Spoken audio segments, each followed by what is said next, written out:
In this video, we will discuss how to change invite code in World app.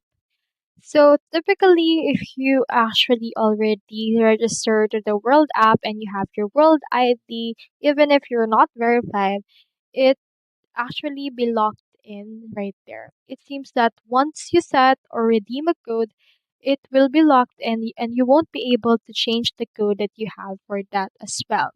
If you try to change it afterward, the app may not allow it. So if you have certain actions like humanity to tap and verify, you can find the orb to verify, or you can also choose if you're already on the orb. For this, you can just agree and continue to get the biometrics data, and after that, you will be verified. On some cases, it will also ask you for the actual code that you can get based on this one as well. So make sure that if you already have in there your code that you have used, you can't actually change it anymore. So that's all there is today, and I hope this video helped you out.